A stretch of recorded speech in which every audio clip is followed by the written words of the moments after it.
Hi hello ನಮಸ್ಕಾರ ವೀಕ್ಷಕರೇ, ಆಕೆ ಕನ್ನಡ ಟಿವಿಗೆ ಸ್ವಾಗತ. ನಾನು ಶ್ರೇಯಾ. ತುಂಬಾ ಜನ ಗುರುಜಿಗಳನ್ನ ನಾವು ಮೀಟ್ ಆಗಿರ್ತೀವಿ, ಅವ್ರ ಬಗ್ಗೆ ತಿಳ್ಕೊಂಡಿರ್ತೀವಿ, ಅವರ ಕೆಲಸ ಕಾರ್ಯಗಳ ಬಗ್ಗೆ ನಾವು ಕೇಳಿರ್ತೀವಿ. ಆದ್ರೆ ಇವತ್ತು ನಮ್ ಜೊತೆ ಇರುವಂತಹ ಗುರುಜಿ ತುಂಬಾ ವಿಶೇಷವಾದ, ತುಂಬಾ ವಿಭಿನ್ನವಾದ, ತುಂಬಾ ವಿಚಿತ್ರವಾದಂತಹ ಗುರುಜಿ. ಅವರೇ ನಮ್ಮ ಸಮಾಧಾನದ ಗುರುಜಿಯವರು. ಸಮಾಧಾನದ ಗುರುಜಿ ಅಂದ್ರೆ ಒಂದು ಶಕ್ತಿ ಅಂತ ಹೇಳ್ತಾರೆ. ಬನ್ನಿ, ಆ ಶಕ್ತಿ ಇವತ್ತು ನಮ್ ಜೊತೆ ಇದ್ದಾರೆ. ಬನ್ನಿ ಅವರನ್ನ ಕಾರ್ಯಕ್ರಮಕ್ಕೆ ಸ್ವಾಗತಿಸೋಣ. ನಮಸ್ತೆ ಗುರುಜಿ, ಕಾರ್ಯಕ್ರಮಕ್ಕೆ ಸ್ವಾಗತ. ಹೇಗಿದ್ದೀರಾ ಗುರುಜಿ? ಚೆನ್ನಾಗಿದ್ದೀನಿ ಪುಟ್ಟ, ನೀನು? ನಾನು ಕೂಡ ಚೆನ್ನಾಗಿದ್ದೀನಿ. ನಿಮ್ಮ ಆಶೀರ್ವಾದದಿಂದ ನಾನು ಚೆನ್ನಾಗಿದೆ. ಹೇಗೆ ನಡೀತಾ ಇದೆ ಆಯುಷ್ಮಾನ್ ಭಾರತ. ನಿಮ್ಮ ಆಶ್ರಮ ಎಲ್ಲ ಹೇಗೆ ನಡೀತಾ ಇದೆ ಗುರುಜಿ? ಆಶ್ರಮ ಅದು ನಿಮ್ಗೆ ಬೇರೆ ಆಶ್ರಮ ಆಗಿರ್ಬೋದು, ನನಗೆ ಅದೊಂಥರ ಜ್ಞಾನ ಭಂಡಾರ, ದೇವ ಅಂದ್ರೆ ದೇಗುಲ ಅಂತ ಹೇಳಕ್ ಇಷ್ಟಪಡ್ತೀನಿ. ನೋಡಿ, ವಿಶೇಷವಾಗಿ ನಮ್ಮ ಆಶ್ರಮದಲ್ಲಿ ತುಂಬಾ ಜನ ಉದ್ಧಾರ ಆದವರು ಇದ್ದಾರೆ, ಉದ್ಧಾರ ಆದವರು ಕೂಡ ಇದ್ದಾರೆ, ಸರಿ ಗುರುಜಿ. ಉದ್ಧಾರ ಆದವರು ಕೂಡ ಇದ್ದಾರೆ, ಅಂದ್ರೆ ಉದ್ಧಾರ ಆದವರು ಕೂಡ ಇದ್ದಾರೆ. ಈಗ ಸಮಾಧಾನದ ಗುರುಜಿ ಅಂದ್ರೆ ಒಂದು ಶಕ್ತಿ ಅಂತ ಹೇಳ್ತಾರೆ. ಸೊ ಆ ಶಕ್ತಿ ಅಂದ್ರೆ ಯಾವ ತರ, ಏನು? ನೋಡಿ, ಯಾರ್ದಾರ ಬದುಕಿಗೆ ನೀವು ಒಂದು ಭರವಸೆ ಆಗಿರ್ಬೇಕು, ಇಲ್ಲ ಅಂದ್ರೆ ನೀವು ಅವರಿಗೆ ಬಕೆಟ್ ಆಗಿರ್ಬೇಕು, ಅಂದ್ರೆ ಸಪೋರ್ಟ್ ಆಗಿರ್ಬೇಕು. ಆಗ ನಿಮಗೆ ತಾನಾಗೆ ಎಲ್ಲ ಶಕ್ತಿ ಆಗುತ್ತೆ. ಆದ್ರೆ ನಾನು ವಿಶೇಷವಾಗಿ ಯಾಕೆ ಎಲ್ಲರಿಗೂ ನನ್ನ ದಿವ್ಯ ಶಕ್ತಿ ಅಂತ ಕರೀತಾರೆ ಅಥವಾ ದಿವ್ಯ ದೃಷ್ಟಿ ಅಂತ ಕರೀತಾರೆ ಅಂತಂದ್ರೆ, ನಾನು ಮಾಡೋ ರೀತಿ, ನಾನು ಸಮಸ್ಯೆಗಳನ್ನ ಸರಿ ಮಾಡೋ ರೀತಿ ಹಾಗಿರೋದು. ಮೊನ್ನೆ ಕೂಡ ನಿಮ್ಮ ರಾಶಿ ಯಾವ್ದು ಹೇಳಿ? ಜಂಬ ಜಾಸ್ತಿ ಅಲ್ಲ ನಿಮಗೆ? ನೋಡಿ ಕೇಳಿ ಗುರುಜಿ, ನನಗೆ ಜನ್ಮ ಅಂತ ಏನಿಲ್ಲ ಗುರುಜಿ. ವೀಕ್ಷಕರಿಗೆ ತುಂಬಾ ಕಷ್ಟ ಆಗುತ್ತೆ ಜೀವನ. ಗುರುಜಿ ಯಾಕಾದ್ರೆ ಮುಂಚೆ ಹೇಗಿತ್ತು ನಿಮ್ಮ ಜೀವನ, ಹಾಗೆ ನಿಮ್ಮ ನಿಜವಾದ ಹೆಸರೇನು?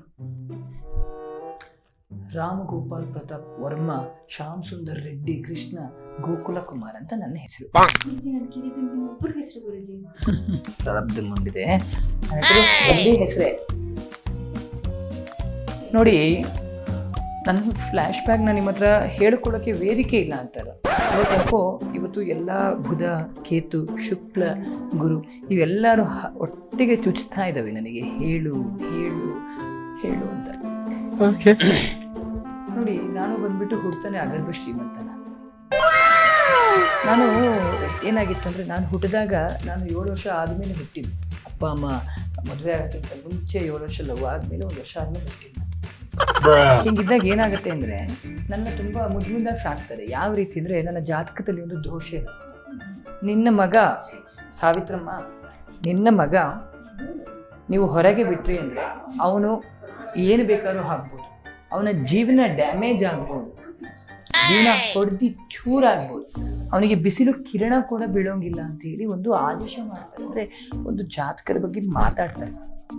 ಅವಾಗ ಏನಾಗ್ತದೆ ಅಂತಂದ್ರೆ, ನನ್ನ ಒಂದೇ ರೂಮಲ್ಲಿ ಕೂಡ ಹಾಕಿ ಆಟ ಸಾಮಾನಿಂದ ಹಿಡಿದು, ನನಗೆ ಓದೋ ಬುಕ್ಸಿಂದ ಹಿಡಿದು, ಮೀಟ್ ಮಾಡೋ ಹುಡುಗರಿಂದ ಹಿಡಿದು ಎಲ್ಲರೂ ಕೂಡ ನಮಗೆ ಆ ಜಾಗದಲ್ಲೇ ಕೊಡ್ತಾರೆ. ನಮ್ಮ ಡ್ಯಾಡಿ ಬಂದ್ಬಿಟ್ಟು ಒಬ್ರು ಮಿಲಿಟರಿ ಆಫೀಸರ್, ಅವರಿಗೆ ಕರೆಕ್ಟ್ ಆಗಿರ್ಬೇಕು. ಆದ್ರೆ ಮಗನ್ ಜಾತಕ ಕರೆಕ್ಟ್ ಆಗಿದ್ದಾಗ ಅವ್ರು ಸಾವನ್ನಪ್ತಾರೆ. ಹೌದು, ಅವರು ಯುದ್ಧ ಮಾಡ್ಬೇಕಾಗ್ತದೆ, ಫ್ಲೈಟಿಂದ ಡೈರೆಕ್ಟ್ ಹಾರ್ತಾರೆ. ಮಗನ್ ನೆನ್ಸ್ಕೊಂಡು ಪ್ಯಾರಾಶೂಟ್ನ ಆನ್ ಮಾಡದೆ ಬಿಡ್ತಾರೆ, ಅವತ್ತವ್ರು ಬೀಳ್ತಾರೆ. ಸೊ ಹಿಂಗಿದ್ದಾಗ ಏನಾಗುತ್ತೆ, ಅವತ್ತು ನನಗೆ ಏನು ಗೊತ್ತಿಲ್ಲ, ಪ್ರಪಂಚ ನನಗೆ ಹೊರಗಡೆ 4 ಮರ ಇದೆ, ಗಿಡ ಇದೆ ಅಂದ್ರೆ ಬುಕ್ಕಲ್ಲಿ ಓದಿದ್ದೆ, ಇದು ಗಿಡ, ಇದು ಅಗಲವಾದ ಮರ, ಈ ಥರ. ನನಗೆ ಮನಸ್ಸಲ್ಲಿ ಏನೇನೋ ಆಗೋದು, ಅಂದ್ರೆ ಏನಂತಾನೆ ಅರ್ಥ ಆಗ್ತಿರ್ಲಿಲ್ಲ. ಅವಾಗ ನಾನು ಕೇಳಿದೆ, ಮಮ್ಮಿ ನಾನು ಯಾಕೆ 4 ಹೊಡೆದಿದ್ದೀನಿ ಅಂತ. ಇಲ್ಲಪ್ಪ, ಪ್ರಪಂಚದಲ್ಲಿ ಎಲ್ಲರೂ 4 ಕೂಡೆ ಮಾಡಿದ್ದೀನಿ ಅಂತ ಹೇಳೋದು ಸಾವಿತ್ರಮ್ಮ. ಅವಾಗ ಏನಾಯ್ತು, ಒಂದ್ ದಿವಸ ಏನಾಯ್ತು, ಕಿಟಕಿ ನಮ್ಮ ಮನೆದು ಜೋರಾಗಿ ಹೊಡೆದೋಯ್ತು. ಅದು ಕಿಟಕಿ ಕೂಡ ಲಾಕ್ ಮಾಡಿರ್ತಾರೆ. ಹೊಡೆದಾಗ ನನ್ನ ಮುಂದೆ ಒಂದು ಹೆಣ, ಅಂದ್ರೆ ಒಂದು ಬಾಡಿನ ಎತ್ಕೊಂಬರೋದನ್ನ ನಾನು ನೋಡ್ತೀನಿ. ನೋಡಿದಾಗ ನಾನು ಕೇಳ್ತೀನಿ, ಮಮ್ಮಿ ನಾವು ಮಲಗದ್ನ ಹೊರಗಡೆ ಮಲಗ್ತೀವ ಅಂತ.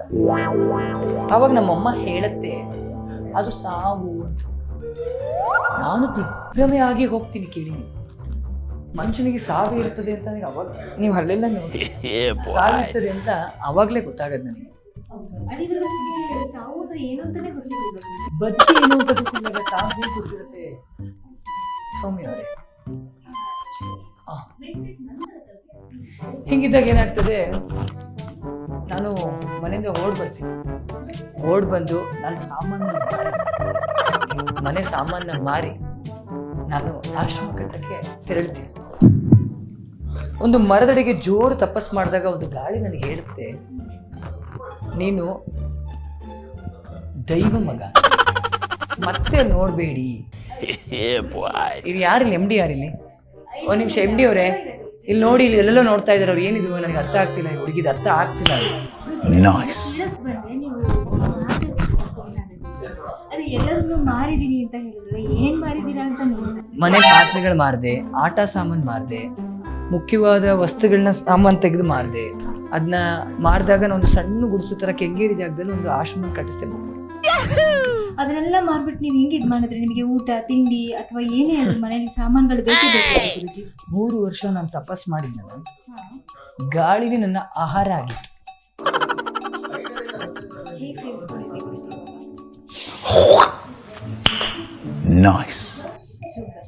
ಸೊ ಗುರುಜಿಗಳಿಗೂ ಕಷ್ಟ ಬರುತ್ತಾ? ಕಷ್ಟ ಯಾರಿಗೆ ಬರಲ್ಲ? ಗುರುಜಿಗಳಿಗೂ ಕಷ್ಟ ಬರುತ್ತಾ? ಆ ದೇವಾನು ದೇವತೆಗಳಿಗೆ ಕಷ್ಟ ಬಂದಾಗ ನಾನು ಯಾವ ಲೆಕ್ಕ ಹೇಳಿ? ನಾನು ಈಗ ದೇವರೇ ಇರ್ಬೋದು ಅಥವಾ ದೇವರ ಆಗಿಲ್ದೇ ಇರ್ಬೋದು. ಬರ್ತದೆ ಮಗು. ನನಗೆ ನೋಡಿ ಪಕ್ಕದಲ್ಲಿ ತಡ್ಕೊಳಕ್ ಆಗ್ತಾ ಇಲ್ಲ.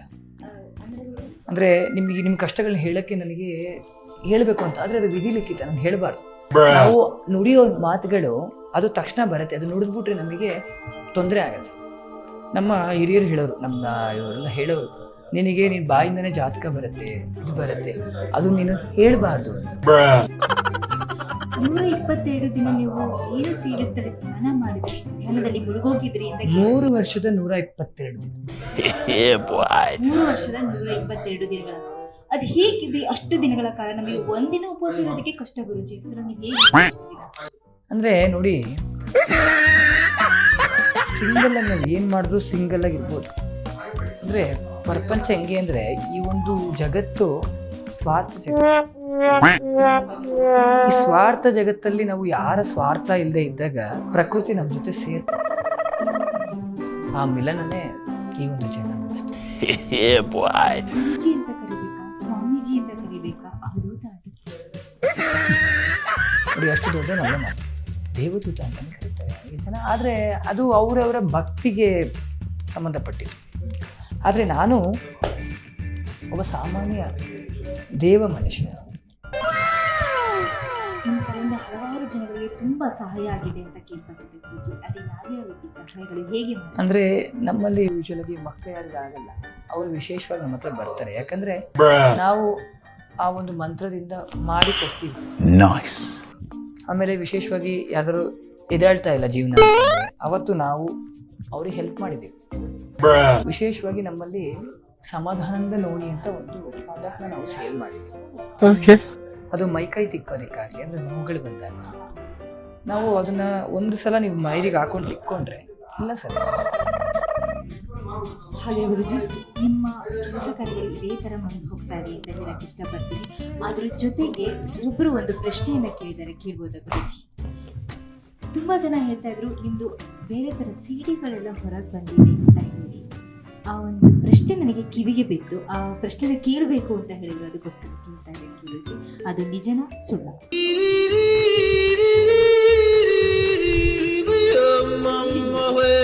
ತುಂಬಾ ನೋವಾಗುತ್ತೆ.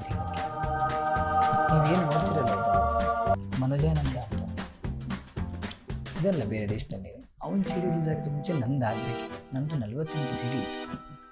ನಿಮ್ಮ ಚಾನಲ್ ಅವ್ರು ಏನು ಮಾಡ್ರು, ನಾನು ಬೆಳಿತೀನಿ ಅಂತೇಳಿ ಅಲ್ಲಿ ಅವನಿಗೆ ಡೀಲ್ ಆದ. ಹಾಗಾಗಿ ಅವ್ರು ಫೇಮಸ್ ಆದರು. ಇವತ್ತು ನನ್ನ ಸಿಡಿ ನಿಮಗೆ ಕೊಡ್ತೀನಿ, ನಿಮ್ಮ ಚಾನಲ್ ರಿಲೀಸ್ ಮಾಡಿ, ತಪ್ಪೇನಿಲ್ಲ. ಅಂದರೆ ನೋಡಿ, ಅದು ಒಂದು ಸಾಮಾಜಿಕ ಕ್ರಿಯೆ. ಅಂದರೆ ಏನು ಸಿಡಿ ಎಲ್ಲ ಏನೇನೋ ಅನ್ಕೋತಾರೆ.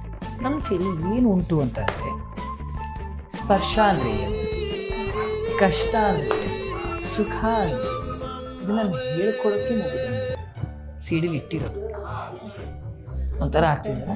ತುಂಬಾ ಬೇರೆ ತರ ಹೇಳಿದ್ರು, ಅದಕ್ಕೋಸ್ಕರ ಈ ಒಂದು ಕ್ಲಾರಿಫಿಕೇಶನ್ ನಮ್ಮ ಜನಗಳಿಗೆ ಬೇಕಾಗಿತ್ತು, ಅದಕ್ಕೋಸ್ಕರ ಕೇಳಿದೆ ಗುರುಜಿ. ಧನ್ಯವಾದಗಳು ಗುರುಜಿ. ಇಲ್ಲಿವರೆಗೂ ನಮ್ಮ ಜೊತೆ ಇದ್ದೆ, ನಿಮ್ಮ ಬಗ್ಗೆ ಒಂದಿಷ್ಟು ಮಾಹಿತಿಗಳನ್ನು ನಮಗೆ ತಿಳಿಸ್ಕೊಟ್ಟಿದ್ದಕ್ಕೆ ತುಂಬ ಧನ್ಯವಾದಗಳು. ಯಾರೆಲ್ಲ ನನ್ನ ಭೇಟಿ ಮಾಡಬೇಕು ಅವರು ನನ್ನ ಆಶ್ರಮ ಕೆಂಗೇರಿ ಮೋರಿ ಹತ್ರ ಇರುತ್ತೆ. ಯಾರೇ ಆದರೂ ಮೂಗ್ನ ಮುಚ್ಕೊಂಡು ಹೊರಗೆ ಬಂದರೆ ದೇಹ ಮುಚ್ಕೊಳ್ಳೋ ಅವಶ್ಯಕತೆನೇ ಇಲ್ಲ, ಅಷ್ಟು ಚೆನ್ನಾಗಿ ನಾನು ಹಾಕ್ಕೊಡ್ತೀನಿ. ಕಷ್ಟಗಳಿಗೆ ಪರಿಹಾರ ಹಾಕ್ಕೊಡ್ತೀನಿ. ಧನ್ಯವಾದಗಳು ಗುರುಜಿ. ಲಾಸ್ಟಾಗಿ ನಾನು ಹೇಳ್ತಿರೋ ಗುರುಜಿ ನಿಮ್ಮ ಆರ್ಕೆ ಟಿವಿ ವೀಕ್ಷಕರಿಗೆ.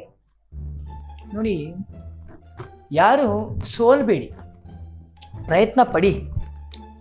ಒಂದು ಕೆಲಸ ಮಾಡೋಕ್ಕೆ 9 ತಿಂಗಳು ಶ್ರಮ ಪಡಿ. ಒಂದು ಕೆಲಸ ಆಗಬೇಕು ಅಂದರೆ ಯಾಗ ಮಾಡಬೇಕು. ನೋಡಿ, ಪ್ರಯತ್ನ ನಿಮ್ಮದು, ಯೋಗ ಅವಂದು. ನಾನು ನಿಮಗೆ ಸಾಧನೆ ಮಾಡೋಕ್ಕೋ ಅಥವಾ ಇನ್ನೇನೋ ಮಾಡೋಕ್ಕೋ ನಿಮಗೆ ಉಪಯೋಗ ಹೆಲ್ಪ್ ಮಾಡ್ಬೋದು, ಆದರೆ ನಿಮಗೆ ಯಾವುದೇ ಕಾರಣಕ್ಕೂ ಯೋಗ ನಾನು ಕೊಡೋಕ್ಕಾಗಲ್ಲ, ಯೋಗ ಅವರದು. ನೋಡಿ, ಈ ವಿದ್ಯೆ ಕಲಿಬೇಕು ಅಂದರೆ ನಿಮಗೆ 3 ಇರುತ್ತೆ. ನೀವು ಕಲಿಯೋಕ್ಕಾಗೋದು 3ಇಂದನೇ. ನೀವು ಹೆಂಗೆ ನಾಲೆಜ್ ಹೆಂಗೆ ಕಲಿತೀರಾ? ನಾಲೆಜ್ನ ಹೇಗೆ ಕಲಿತೀರಾ? ಅದೇ ಗುರುಜಿ, ಸ್ಕೂಲ್ ಹೋಗಿರ್ತೀವಿ, ಕಾಲೇಜ್ ಹೋಗಿರ್ತೀವಿ, ಹಾಗೆ ನಮ್ಮ ಅಪ್ಪ ಅಮ್ಮ. ನೋಡಿ, ಇಂಥ ಮೂರ್ಖರು, ಇಂಥ ಮುದ್ದಾದ ಹುಡುಗರಿಗೆ ಏನು ಗೊತ್ತಿರಲ್ಲ. ನಾಲೆಜ್ನ ನೀವು ಹೇಗೆ ಕಲಿಬೇಕು ಅಂದರೆ, ಒಂದು ಟಚ್, ಇನ್ನೊಂದು ಸೌಂಡ್, ಇನ್ನೊಂದು ಫೀಲ್. ನೀವು ಯಾವುದೇ ಏನೇ ಕಲಿಬೇಕು ಅಂದರೂ ಕೂಡ ಒಂದು ಹಾಡು ಕಲಿಬೇಕು, ಸಂಗೀತ ಕಲಿಬೇಕು. ಹೇಗೆ ಕಲಿಬೇಕು? ಕೇಳಿ, ಕಾಣಿಸಲ್ಲ, ಕೇಳಿ ಕಲಿಬೇಕು. ಅದನ್ನ ಅನುಭವಿಸೋದು, ಅನುಭವಿಸೋದೊಂದು ಬೇರೆ. ಮಾತಾಡ್ತೀನಿ, ನೀವು ಯಾಕೆ ಆಸೆ ಮಾಡ್ತೀರಾ? ತಪ್ಪದೆ. ಸೊ ನನ್ನ ವೀಕ್ಷಕರು ಹೇಳೋದಿಷ್ಟೇ, ಪ್ರಯತ್ನ ಪಡಿ, ಫಲ ಒಂದು. ಚೆನ್ನಾಗಿರಿ, ನಗ್ನಗ್ತಾ ಇರಿ, ಜೀವನದಲ್ಲಿ ಯಾರು ನಂಬೇಡಿ, ಯಾರಿಂದನೂ ಹೋಗ್ಬೇಡಿ, ಎಷ್ಟಾಗುತ್ತೆ ಅಷ್ಟು ಮಾಡಿ, ಸಿಕ್ದವರಿಗೆಲ್ಲ ಮಾಡಿ, ಒಳ್ಳೇದು ಅಷ್ಟೇ. ಚಾನ್ಸ್ ಮಿಸ್ ಮಾಡ್ಕೊಂಬಿಡಿ. ಧನ್ಯವಾದಗಳು ಗುರೂಜಿ. ಧನ್ಯವಾದಗಳು ಎಲ್ಲ ಆರ್ಕೆ ಟಿವಿ ವೀಕ್ಷಕರಿಗೆ. ಇದೇ ಥರ ಕಾರ್ಯಕ್ರಮಗಳಿಗೆ ನೋಡ್ತಾ ಇರಿ ಆರ್ಕೆ ಟಿವಿ. ಈ ವಿಡಿಯೋ ನಿಮಗೆ ಇಷ್ಟ ಆದರೆ ದಯವಿಟ್ಟು ಲೈಕ್ ಮಾಡಿ, ಶೇರ್ ಮಾಡಿ, ಸಬ್ಸ್ಕ್ರೈಬ್ ಮಾಡಿ.